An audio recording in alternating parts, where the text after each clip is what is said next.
सकाळी सकाळीच उठून असं स्किन केअर वगैरे केलं. थंडीमध्ये त्वचेची एवढी वाट लागते, की म्हटलं चला व्हॅसलीन वगैरे लावून घेऊया, कारण की व्हॅसलीन वगैरे लावली ती त्वचा एवढी फुटत नाही. आणि नंतर मग गेली हे बादलीभर कपडे सुकत घालायला, जे की हँगर घेऊन मी बादलीभर कपडे सुकत घातले. बाहेरच आम्ही सुकत घालतो, कारण की बाहेर लवकर वाळतात कपडे.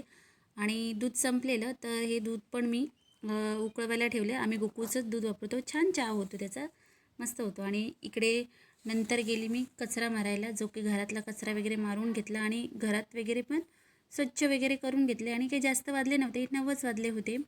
मला करायची होती दुपारच्या जेवणात मेथीची भाजी, तर मी ती साफ वगैरे करून घेतली. आणि ही काल मी गाजर आणलेली बाजारातून, तर त्याचा म्हटलं हलवा बनवूया छानपैकी. खूप दिवस काही हलवा वगैरे बनवला नव्हता, तर मी इथे ते कुकरमध्ये शिट्ट्या काढायला ठेवून दिलं गाजरं. आणि बनवायला घेतली मेथीची भाजी. तर साधीच अशी मेथीची भाजी बनवायची होती, तर आज मी ती डाळ टाकून वगैरे बनवलेली, कांदा मिरची वगैरे कापून घेतलेली. तर डाळ टाकून छान होते. मुगाची मेथीची भाजी आणि भाकरी खूपच छान लागते. आणि भाजी वगैरे पण बनवून घेतली. आणि नंतर ही गाजरं शिजली, तर चला म्हटलं आता कढईत काढून त्याच्यात ड्रायफ्रूट्स वगैरे, साखर वगैरे, दूध वगैरे ॲड करून घेऊया. तर मी हे सगळं ॲड केलं आणि मस्तपैकी असं घट्ट व्हायला दिलं. आणि त्याच्यात नंतर टाकला खवा, जी की चांगली टेस्ट येते गाजराच्या हलव्याला.